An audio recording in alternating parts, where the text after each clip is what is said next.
শুরুটা হয়েছিল একটা ভেঙে যাওয়া বিয়ের গল্প দিয়ে, কিন্তু রবীন্দ্রনাথ ঠাকুরের অপরিচিতা আসলে তার চেয়ে অনেক অনেক বেশি কিছু। এটা শুধু একটা গল্প নয়, এটা হলো আত্মসম্মান, ব্যক্তিত্ব আর সময়ের থেকে অনেক এগিয়ে থাকা এক নারীর জেগে ওঠার কাহিনী। গল্পের শুরুতেই একেবারে প্রথম লাইনেই কথক অনুপম যেন নিজের পুরো জীবনের সারমর্মটা তুলে ধরে।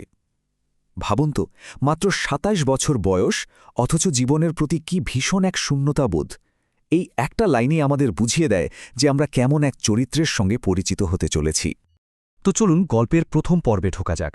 অনুপম নামে পুরুষ, আর এখান থেকেই আমরা বুঝতে পারব কেন গল্পের নায়ক নিজের জীবনকে এতটা মূল্যহীন মনে করে।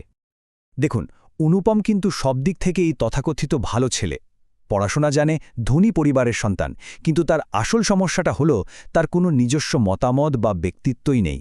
সে আসলে তার পরিবারের, বিশেষ করে তার মামার হাতের একটা পুতুল ছাড়া আর কিছুই না।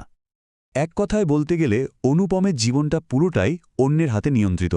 বয়স ২৭, এমএ পাশ করা একজন যুবক, অথচ তার জীবনের সব সিদ্ধান্ত নেন তার মামা। বাবার উইল অনুযায়ী তিনি তার আইনসম্মত অভিভাবক, আর অনুপম তার কথার বাইরে এক পাও চলে না। আর এখানেই গল্পে এন্ট্রি হয় কল্যাণী আর তার বাবা শম্ভুনাথ সেনের। আর তাদের আসার সাথে সাথেই শুরু হয় দুই ভিন্ন পৃথিবীর, দুই ভিন্ন আদর্শের এক সংঘাত। ব্যাপারটা কিন্তু কোনো প্রেম ভালোবাসার ছিল না, বা পাত্রের গুণাগুণ দেখারও ছিল না। এটা ছিল একটা সোজাসাপটা বিজনেস ডিল।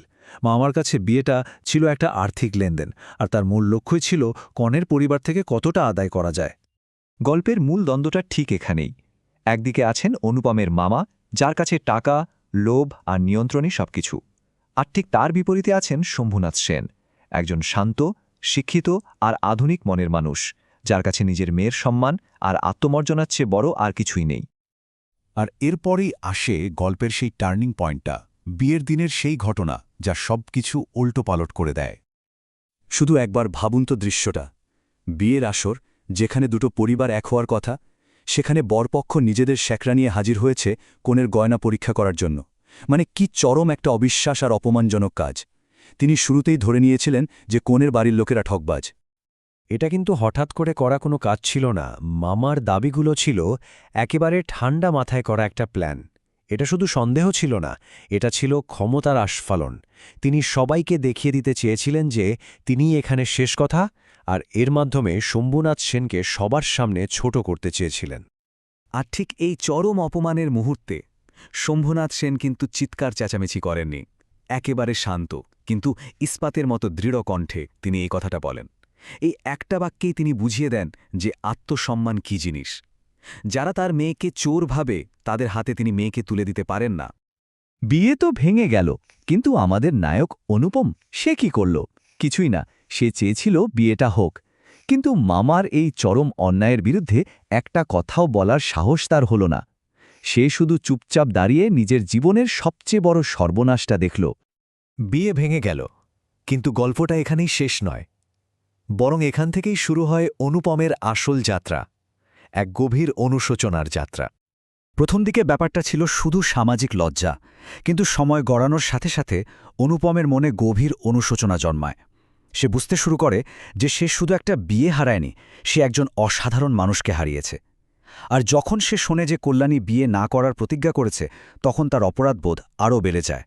আর এখানেই অনুপমের মধ্যে একটা অসাধারণ পরিবর্তন আসে। সে কিন্তু কল্যাণী বা তার বাবাকে দোষ দেয়নি, বরং তার মনে শম্ভুনাথ সেনের সেই শান্ত অথচ দৃঢ় প্রতিবাদের জন্য গভীর এক শ্রদ্ধাবোধ জন্মায়। সে প্রথমবার বুঝতে পারে আসল শক্তি টাকায় বা সম্পত্তিতে নয়, আসল শক্তি থাকে চরিত্রে আর আত্মমর্যাদায়। গল্পের একেবারে শেষ দিকে এসে এমন একটা মোড় আসে যা সবকিছু বদলে দেয়। অনুপমের সাথে আবার দেখা হয় কল্যাণীর, কিন্তু এবার পরিস্থিতিটা একেবারেই অন্যরকম। অনেক বছর কেটে গেছে, অনুপম তো নিজের ভুলের অনুশোচনা নিয়ে ঘুরছে, কিন্তু কল্যাণী, যে মেয়েটার বিয়ে ভেঙে গিয়েছিল, তার কি হল? সে এখন কোথায়, কেমন আছে?